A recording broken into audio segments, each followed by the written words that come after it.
अगर सच में कमान आरएसएस के हाथ में होती तो बीजेपी अध्यक्ष चुनाव और ट्रंप पर खुलकर बोले मोहन भागवत। भारतीय जनता पार्टी के नए अध्यक्ष की तलाश में देरी पर राष्ट्रीय स्वयंसेवक संघ के सरसंघ चालक मोहन भागवत ने बयान दिया है। गुरुवार शाम को पत्रकारों से बातचीत में उन्होंने साफ कहा कि अगर बीजेपी की कमान वाकई आरएसएस के हाथ में होती तो नए अध्यक्ष का फैसला इतना वक्त ना लेता। मोहन भागवत का ये बयान उस वक्त आया है जब बीजेपी में नए अध्यक्ष की नियुक्ति को लेकर चर्चाएं जोरों पर हैं।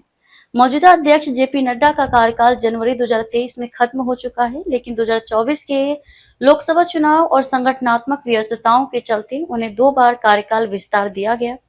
अब बीजेपी के सामने नया नेतृत्व चुनने की बारी है और विपक्ष बार बार ये आरोप लगाता रहा है कि बीजेपी के फैसले आरएसएस के इशारे पर होते हैं। भागवत ने इन आरोपों को खारिज करते हुए कहा कि आरएसएस अपने स्वयंसेवकों पर भरोसा करता है और कोई भी फैसला सामूहिक रूप से लिया जाता है। आरएसएस और बीजेपी का ये कैसा रिश्ता?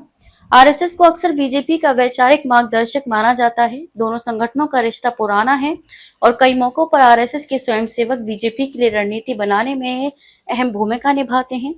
हालांकि मोहन भागवत ने साफ किया कि आरएसएस बीजेपी के रोजमर्रा के कामकाज में दखल नहीं देता। उन्होंने कहा, हमारे बीच कोई झगड़ा नहीं है, हो सकता है कुछ मसले पर चर्चा हो, लेकिन फैसले बीजेपी को ही लेने हैं। भागवत का यह बयान इसलिए भी अहम है क्योंकि बीजेपी के सामने कई बड़ी चुनौतियां हैं। 2024 के लोकसभा चुनाव में पार्टी को पूर्ण बहुमत नहीं मिला, जिसके बाद गठबंधन सरकार बनानी पड़ी। ऐसे में नए अध्यक्ष का चयन न सिर्फ संगठन के लिए बल्कि बीजेपी की सियासी रणनीति के लिए भी अहम है। ट्रंप टैरिफ पर क्या बोले मोहन भागवत? मोहन भागवत ने अमेरिकी टैरिफ के बाद स्वदेशी के लिए पहल करने की अपील की और सरकार को सलाह दी कि किसी के उकसावे में न आए। भागवत ने ट्रंप को भी नसीहत देते हुए कहा कि दबाव में व्यापार नहीं किया जाता। दरअसल भागवत नई दिल्ली स्थित विज्ञान भवन में आयोजित राष्ट्रीय स्वयंसेवक संघ के 3 दिवसीय कार्यक्रम 100 वर्ष की संघ यात्रा नए क्षितिज को संबोधित कर रहे थे।